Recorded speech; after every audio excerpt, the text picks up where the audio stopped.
गुरु साईनाथ शरणे गुरु साईनाथ शरणे गुरु साईनाथ शरणे.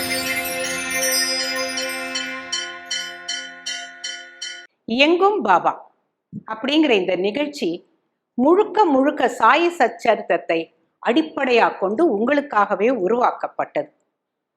சாயி அன்பர்கள் பலருடைய வாழ்க்கையில் இந்த சச்சரித்தம் புஸ்தகம் பலவித பிரச்சனைகளுக்கு தீர்வு தரதோட இல்லாமல் மனதுக்கு ரொம்ப ஆறுதலை தருது அப்படிங்கிறது அவங்கவங்க வாழ்க்கையில கண்ட அனுபவம். உங்களுடைய அன்றாட வாழ்க்கையில் ஒரு அங்கமாக சாயியின் அருளை கொண்டு சேர்ப்பது எங்கும் பாபா. சாயி சச்சரித்தத்தை படிக்க புரிய வைக்க உங்களுக்காக உங்களோடு நான். சாயியுடன் இணைந்திருக்கும் நம் அனைவருக்கும் ஒவ்வொரு நாளும் இனிய நாளாகவே மலரும். எங்கும் பாபா சாய்ராம். எங்கும் பாபா அப்படிங்கிற இந்த நிகழ்ச்சியில் உங்களை எல்லாரையும் சந்தித்து பேசி பாடி கதை சொல்லி அது ஒரு ஆனந்தமான அனுபவம். அதுக்கும் பாபாவுடைய அருள் இல்லைன்னாக்க நடக்கும்னு எனக்கு தோணலை. அப்படி பாபா பல பேருடைய வாழ்க்கையில் ஏதோ ஒரு ரூபத்தில் வந்து தடுத்தாட்கொண்டிருக்கிறார் அப்படிங்கிறது அனுபவத்தில் எல்லாரும் சொல்கிறது தான் நான் உங்கள்கிட்ட சொல்கிறேன்.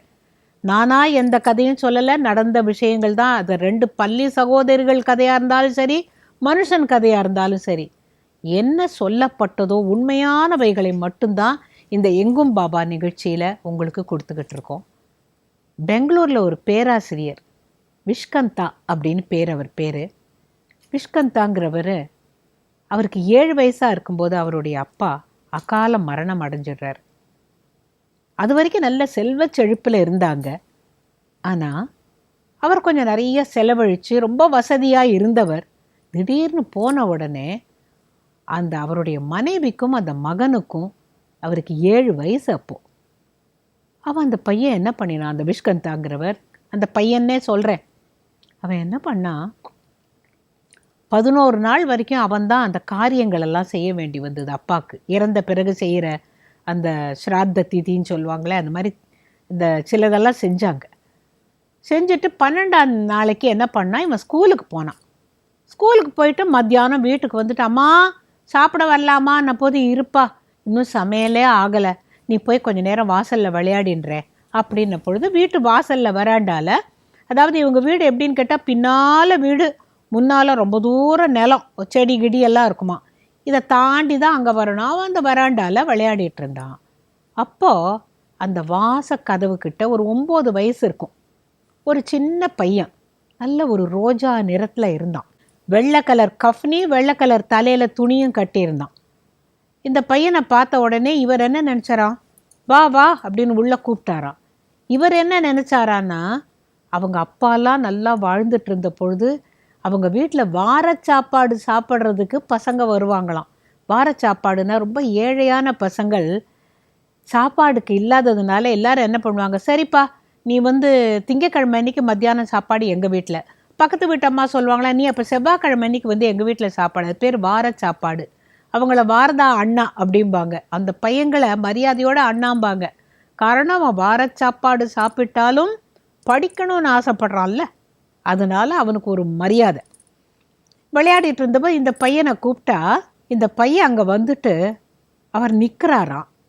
நிற்கிற எப்படின்னா, வலது கால் பூமியில் இருக்குது, இடது காலை கிருஷ்ணர் மாதிரி மாற்றி வச்சுக்கிட்டு நிற்கிறாராம்.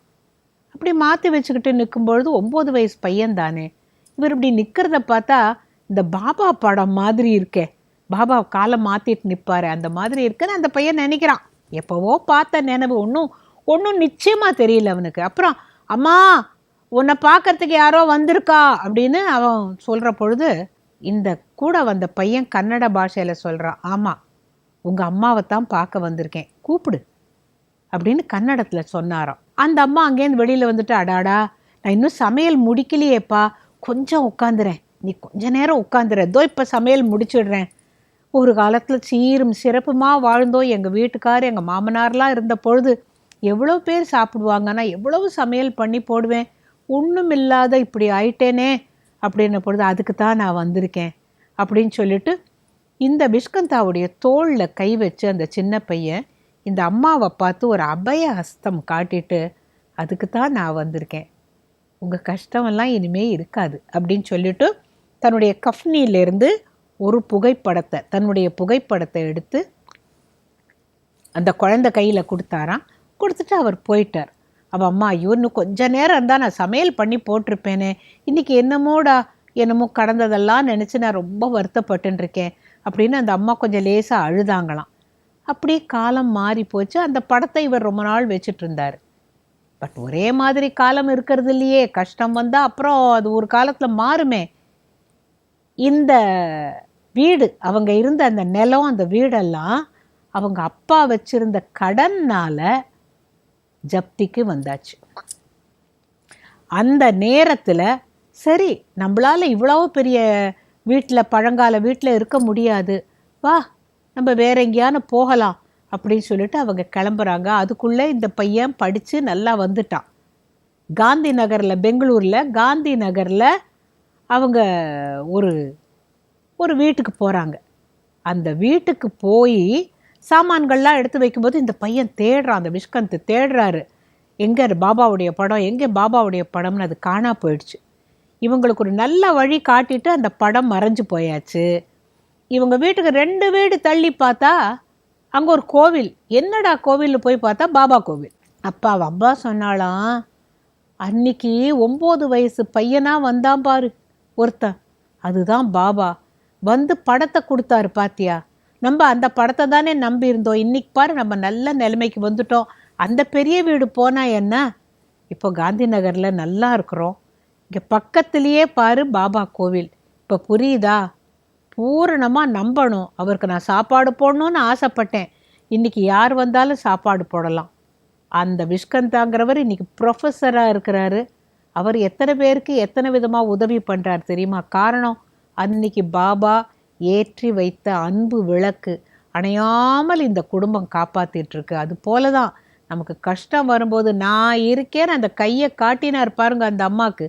அதுபோல நமக்கு திக்கு தெரியாமல் நாம் தவிக்கின்ற பொழுது கை தூக்கி ஆழ்வான் இந்த குரு ஷீரடி சாய்நாதன்கிறதுல நம்பிக்கை, அசையாத நம்பிக்கை வச்சோம்னா கண்டிப்பாக நடக்கும். வாங்க வாங்க இப்போ வாணி என்னன்னு பார்த்துடலாம். பாபா வாணி.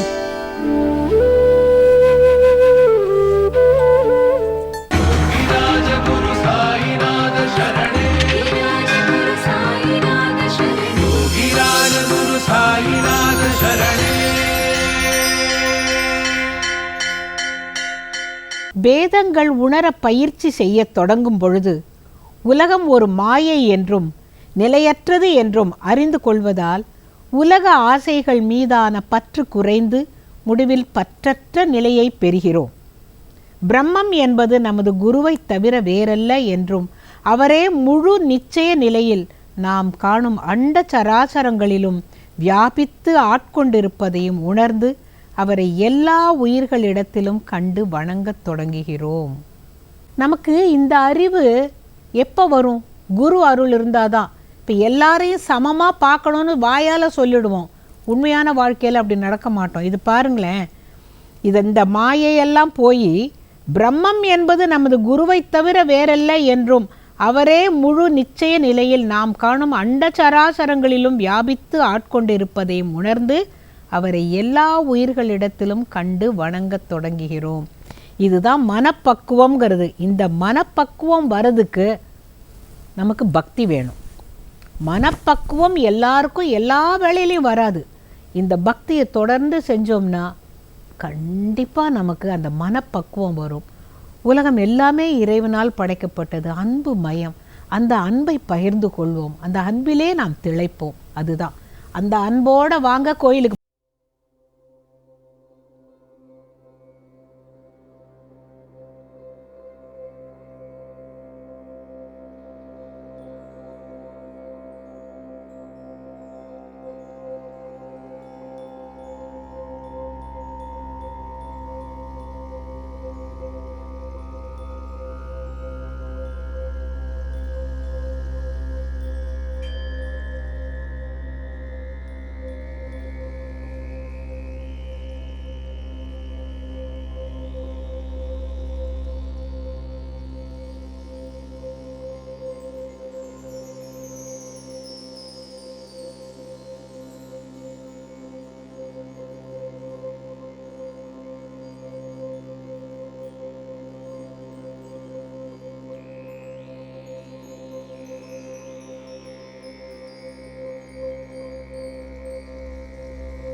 மிரக்கல்ஸ்ன்னு சொல்லப்போனால் எக்கச்சக்கமான மிரக்கல்ஸ் இருக்குது. அதுவும் என்னோடய வாழ்க்கையில் என்னுடைய கணவர் வந்து முதல்ல வந்து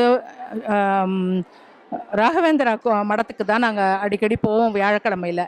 அப்புறம் யாரோ சொல்லி அவர் வந்து பாபாவோடைய ஷிரடி பாபாவோடைய கோயிலுக்கு ஒரு நாள் கூட்டிகிட்டு போனார்.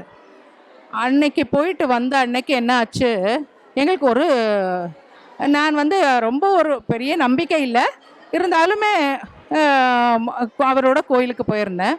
அப்போ பெசன் நகரில் எங்களுக்கு ஒரு சின்ன இடம் இருக்குது. அந்த இடம் வந்து கொஞ்சம் பழசா போயிடுச்சு. அது பால்கனி வந்து ஏற்கனவே இருந்த பில்டிங்கோடு அட்டாச்சாக இல்லாமல் அதை வந்து கம்பி போட்டு முடிக்க அதில் வந்து அந்த பால்கனியை கட்டியிருந்தாங்க. அது நாளடைவில் என்னாச்சு, அப்படியே பேத்துக்கிட்டு விழற மாதிரி ஒரு சுச்சுவேஷனில் இருந்து அது சரி பண்ணணும்னு நினச்சிட்டே இருந்தோம். பட் என்ன ஆச்சு, எங்களுக்கு ஒரு நியூஸ் வந்தது, இந்த மாதிரி அந்த பால்கனி இடிஞ்சு விழுந்துருச்சுன்னு பெசன் நகர்லேருந்து ஃபோன் பண்ணுறாங்க. அப்போ தான் நான் வந்து பாபாக்கிட்ட ரொம்ப நெருக்கமாக, பாபா அந்த இடத்துல நிறைய குழந்தைங்க விளையாண்டுட்டு இருப்பாங்க. உடனே என்ன பண்ணேன், பாபா கிட்ட வேண்டிக்கிட்டேன், யாருக்கும் எதுவும் ஆகக்கூடாது பாபா, நான் உன்னோட டிவோட்டி ஆகிடுறேன், நான் உன்னை கடைசி வரைக்கும் உன்னை மேலே நம்பிக்கை வைக்கிறேன், இந்த இடத்துலேருந்து நான் போகிறேன், ஆனால் வந்து நீங்கள் யாருக்கும் ஒரு சின்ன அடி கூட படக்கூடாது அப்படின்னு வேண்டிக்கிட்டே போகிறேன். போய் இறங்கி அங்கே பார்த்தா ஒரு பெரிய கும்பலே சேர்ந்துருச்சு. அப்படியே பாபா கண்ணு முன்னாடி நிறுத்தி, பாபா நீ தான் எனக்கு வந்து காப்பாற்றணும் இந்த இடத்துல அப்படின்னு. அங்கே பார்த்தீங்கன்னா பெரிய மிரக்கல், அது ஒருத்தருக்கு ஒரு சின்ன அடி கூட படலை. அப்போ தான் நான் நினச்சேன், பாபா உன்னை நான் ஃபஸ்ட்டு டைம் நான் நம்பி எனக்கு வந்து நீ எனக்கு வழிகாட்டினேன், இனி லைஃப் லாங் நீங்கள் தான் என்னுடைய தெய்வம். திரு சாய் பிரகாஷ் அவர்கள் வந்து இந்த கோயிலை கட்டுறதுக்கு ஸ்டார்ட் பண்ணதுலேருந்து அவர் கனவுல வந்து பாபா வந்து இந்த இடத்த காமிச்சு, இந்த இடத்துல நீ எனக்கு ஒரு கோயில் கட்டணும் அப்படின்னு சொல்லியிருக்காரு. அதுக்கு முன்னாடி அவர் இந்த இடத்துக்கு வந்தது கிடையாது, தெரியாது.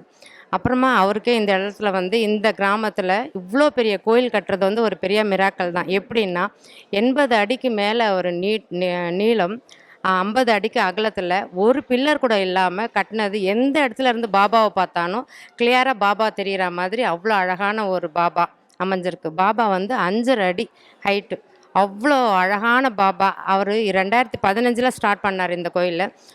அதாவது தானத்தில் சிறந்தது அன்னதானம்னு சொல்லுவாங்க. அந்த அன்னதானத்தை கோயில் கட்டினது அப்புறம்தான் அவர் பண்ணோன்னு கிடையாது. 2015 என்றைக்கு இந்த கோயிலை ஸ்டார்ட் பண்ணாரோ கட்டினதுலேருந்து அன்னையிலேருந்தே அன்னதானம் பக்கத்தில் இருக்க ஸ்கூல்ஸ்லேருந்து பப்ளிக்லேருந்து அவ்வளோ நல்லா அன்னதானம் பண்ணிகிட்டு இருந்தார்.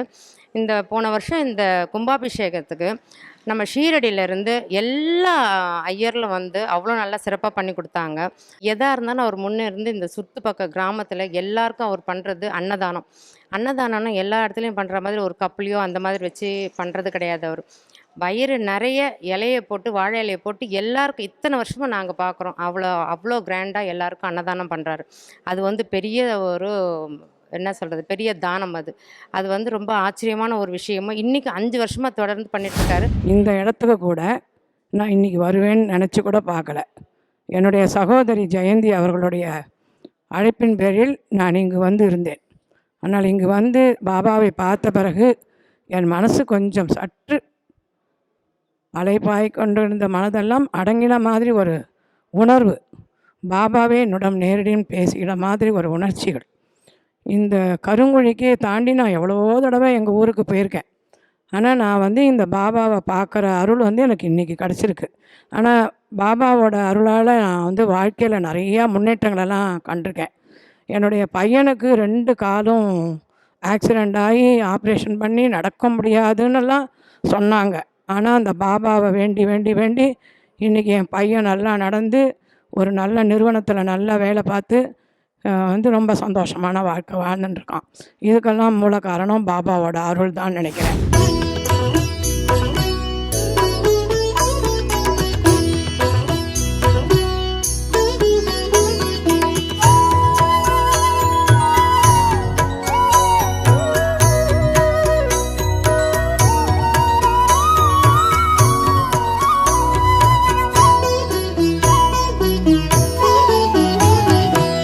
आनंदमाय आरती जय जय आनंदमाय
பாடிடலாமா?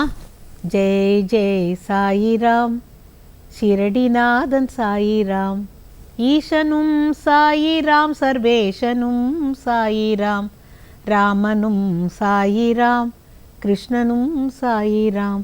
ஜெய் ஜெய் சாயிராம், ஷிரடிநாதன் சாயிராம், ஷிரடிநாதன் சாயிராம், சாயிராம்.